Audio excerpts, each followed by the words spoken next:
તાઈથી આખો મહારાષ્ટ્ર દેશ પરેશાન હતું. લોકો પર આતંક ફેલાવવામાં આવતો હતો, લોકોને લૂંટવામાં આવે છે.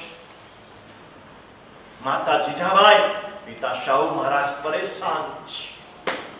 શું કરવું, કેમ કરવું, એની શક્તિ અમાત છે. અને તે જ વખતે માતાને પિતાનો એક શુદ્ધ સંકલ્પ, આ આતતાઈઓથી રક્ષણ કરે તેવા પુત્રને જન્મ આપ્યો છે. તે વીર હોય, તે પરાક્રમી હોય, તે સત્વશાળી હોય. અને માતા જીજાબાઈ પોતાના પતિની સાથે યુદ્ધ મેદાનોમાં ઘોડા પર ફરી છે. આ સમયમાં ફરી છે, ગર્ભાવસ્થા દરમિયાન ફરી છે. મનમાં એક જ સંકલ્પ છે, એક જ વિચાર છે, આવો પુત્ર મારે જોઈએ છે. અને એને વીરતાના પાઠ ભણાવે છે.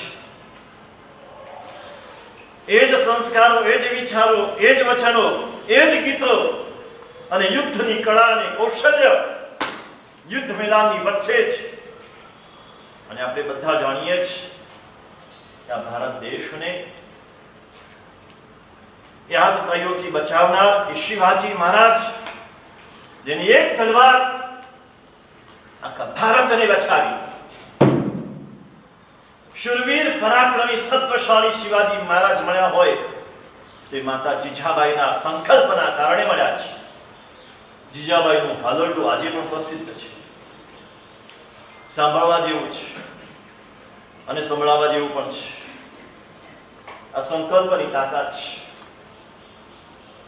આ શુદ્ધિની તાકાત છે. એ શાહુ મહારાજ અને માતા જીજાબાઈની શુદ્ધિ હતી. શાહુ મહારાજનું બ્રહ્મચર્ય હતું અને જીજાબાઈનું પતિ દૈવત્વ હતું. અને એના કારણે જે સંયોગ થયો, એ સંયોગમાંથી જે વૃક્ષ જન્મ્યું, કલ્પ વૃક્ષ કરતા ચડિયાતું જન્મ્યું. આપણા બીજમાં જ ઠેકાણાનો હોય તો જે વૃક્ષ જન્મશે, બાવળ જેવું જ જન્મશે. બીજ સત્વશાળી બીજ બનાવવું છે. અને એના માટે પણ લગ્ન જીવન પણ સંયમિત જોઈએ. ઉત્તમ સંતાન જોઈએ છે. બ્રહ્મચર્યનો કોઈ વિકલ્પ નથી, બીજા બધાનો વિકલ્પ છે. બ્રહ્મચર્યનો કોઈ જ વિકલ્પ નથી. શુદ્ધ અને સાત્વિક જીવ તો જ આવે છે. અવકાશમાં રાજવીને બેઠા છે. અવકાશમાં શુદ્ધ અને સાત્વિક તેજસ્વી તારલાઓ આપણી રાહ જોઈને બેઠા છે. આપણે એને આહ્વાન કરીને બોલાવવાના છે. પધારો, પધારો, એની પ્રાર્થના કરવાની છે. રોજે રોજ એના માટે પ્રાર્થના થાય. લગ્ન થયા પછીની વાત આવી. લગ્ન થઈ જાય, સંયમિત જીવન જીવે. અને સંયમિત જીવનમાં જ્યારે એના મનમાં ઈચ્છા ઉત્પન્ન થાય, બંનેના મનમાં સાથે ઈચ્છા થઈ જોઈએ. જુદી જુદી થાય તો ન ચાલે. પતિના આમ તો છે ને એક જ ઈચ્છા હોય. પતિ અને પત્ની બંને એક વિચારના હોય તો જ પતિ પત્ની કહેવાય. પતિનો વિચાર જુદો હોય ને પત્નીનો વિચાર જુદો હોય તો એ પતિ પત્ની ન કહેવાય.